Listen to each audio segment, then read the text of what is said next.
Жақсы.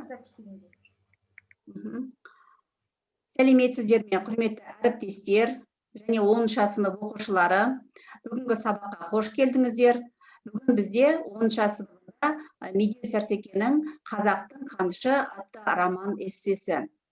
Балалар, өздерің білетіндей, біз осы 90 басталғалы «Қазақтың қанышы» бөлімін өтіп жатырмыз. Яғни осы бөлімде балалар біз қазақтың аса көрнекті ғалымы, Ұлттық ғылым академиясының тұңғыш президенті, академик, қоғам қайраткері Қаныш Сәтбаевтың өмір жолымен танысып жатырмыз. Солай болса, балалар, біздің бүгінгі күндегі оқу мақсатымыз әдеби шығарманың композициялық ерекшелігін талдау. Соған сай, осы оқу мақсатына шығатын бағалау критерийі шығарманың мазмұнын талдайды, оқиғаның желісін ретімен баяндайды деп алып отырмын.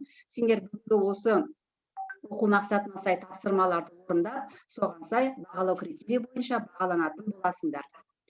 Сөзімнің басын, балалар, Медеу Сәрсекенің жалпы осы өздерің білетін Қаныш Сәтбаев роман эссесі Қаныштай дара дарынның өмір жолын баяндайтындығын білесіңдер. Яғни Қаныштың азап пен зейнетке толы ауыр айқастармен өрілген, жығылып сүрініп жүріп, соның бәрін тынымсыз еңбекпен, сұңғыла ақылымен, өзіндік қайрат жігермен еңсерген ғалымның ғұмырына арналған туынды екенін жақсы білесіңдер. Өздерің білетіндей, бұл туынды Баянауыл аясында, Ұлытау жотасында, Алатау баурайында 3 бөлімнен тұрады. Соған сай, балалар, мен бүгін сендерді 3 топқа бөліп жұмыс жасамақшымын. Бірінші топқа оқу мақсатына сай тапсырма. Бірінші Баянауыл аясында бөлімін бере отырып, сол бөлімді оқиға желісі бойынша сюжетті композициясын анықтап, кестесін толтыру әдісті ұсынамын. Келесі екінші топқа Ұлытау жотасында бөлімі графикалық органайзерді оқиға картасы әдісіне салып, яғни осы бөлімдегі Ұлытау жотасы бөлімдегі оқиғаларды рет-ретімен орналастыруларыңды сұраймын.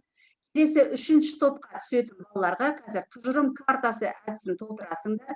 Яғни ол дегеніміз, балалар, басты кейіпкер бізде кім? Қаныш Сәтбаев. Яғни Қаныш Сәтбаевтың бойындағы қасиеттерді шығармадан дәлел келтіре отырып жұмыс жасайтын боламыз.